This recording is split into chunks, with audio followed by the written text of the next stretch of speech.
What Would You Make is a collaboration that airs at the end of every month. This month's collaboration main characters are hosts OK at Home DIY and Connie's Creative Creations. The guest host is the Rusted Willow. OK at Home loves to decorate and is super creative. Connie at Creative Creations does collaborations that highlights women achievements and is an amazing artist painter. The co-host, the Rusted Willow, loves crafting, flipping, thrifting, and organizing. These women have amazing channels, so be sure to subscribe, follow, like, save, and comment on their channels. The links to their channels is listed below. In addition, be sure to watch the supporting collaborators who are on the playlist. Happy watching! DIY number 1. Flower, pencil, or pen holder. The supplies needed include 1 wood pencil holder, and this was from Joann's when they were moving from one store to the next, so I got it at 70% off. 4 or more test tubes. Black, white, or green acrylic paint is what you can use. I chose green. Flowers, glue gun and sticks, and Mod Podge. I obtained the raw wood pen or pencil holder from Joann Fabrics at 70% off, and it was an offer that I could not refuse at $1.69. Yes, you can use it for pen and pencils, but I'm going to use it for a home decor piece. I painted the entire piece green, but you can paint it white, black, or any other color. Brush Mod Podge over the top to preserve it from dampness. After it is dry, I filled 4 of the spaces with hot glue and inserted 4 test tubes so that they would stand upright. After that, I filled with a bit of water and placed 4 single stems of, I think it's Black-Eyed Susans, in the tubes. It looks so nice with fall flowers inside the test tubes. It can also accommodate other objects as well. This piece may be used for any season and any reason or any occasion. DIY number 2. This is a modern wood riser. The supplies needed include 1 wood piece, black and antique parchment acrylic paint, painter's tape, paintbrush, wooden objects for feet, Mod Podge, hot glue and gun, and a Dollar Tree leaf stencil.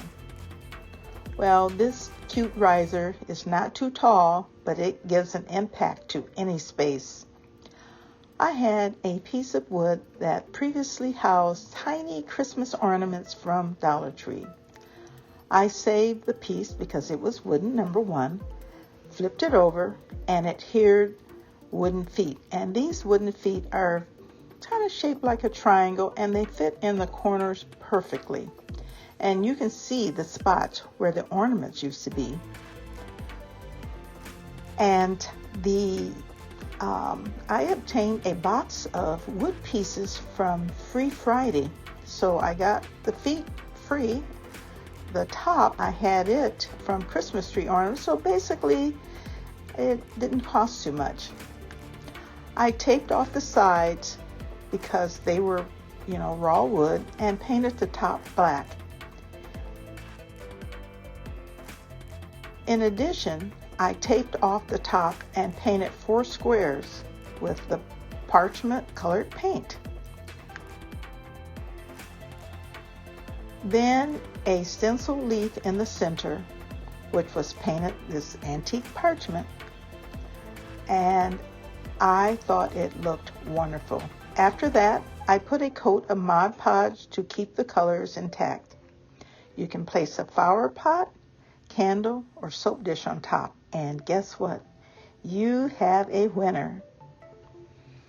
Now on to DIY number 3. It is a propagation station, and I made this a couple of years ago when I was just posting on Instagram. So I will tell you about the process. The supplies needed include 1 rectangle wood base, 6 by 4.5, 1 2 by 2 wood block, and this is solid wood, 1 wood rod 3/4 inch in thickness and 13 inches in height, and then 1 wood rod 1/2 inch in thickness, and it is 5.5 on the left and the right arm.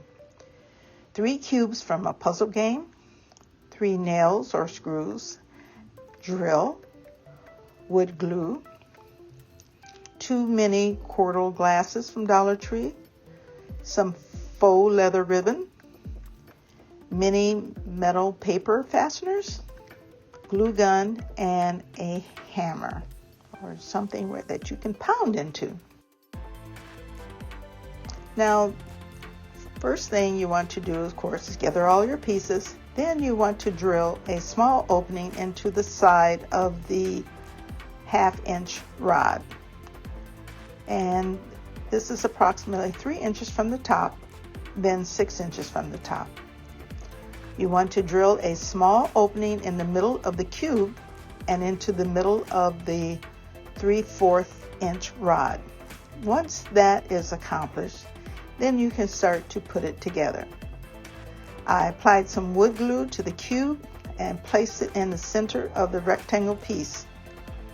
Then I drilled a small opening into the middle of the 2 by 5 cube. I hammered a small nail into the opening of the rod along with the glue, and I pushed it together. And you have to do this in order for it to stay. The only other way you can do this is to drill an opening into the cube and put wood glue into the opening and push the rod in there. You can do it that way too. And you're going to do the same for the rods on either side of the pole. And because the wood is hardwood, it was very challenging task. So when you're all done with that, you want to paint everything with black acrylic paint. And the nails and the wood glue, you want to adhere the brown square cubes on the top and the sides of the rod arms. It just gives it kind of a modern look, and I had made this for a modern challenge just on Instagram. It wasn't on YouTube yet.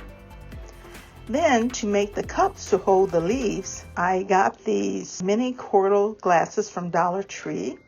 To make the cups to hold the leaves, take your glue gun and make 2 small openings on either side of the plastic cup. And then you want to cut a strip of faux leather ribbon and punch an opening into the faux leather, and you can use a small punch or an awl.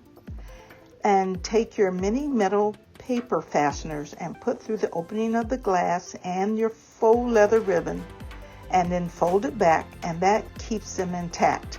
And if you want to, it wouldn't be a bad idea to put a little glue on the fasteners, that's the inside of the glass, to make sure that it stays intact. Now you want to hang these on the arm of your propagation setup and add water. Place the leaves you want to propagate, and you have a beautiful setup that looks appealing to put anywhere in your home. So be sure to subscribe and join the Z9 family now. There are many great things to come. Also, like, save, and comment. And if there are crafts that you want me to make, just put it in the comments below. And remember, you can never know the ripple effect you create with one tiny gesture of kindness. This is by L. Summer. So, Z9 Design family, we'll see you next time. Take care. Bye-bye.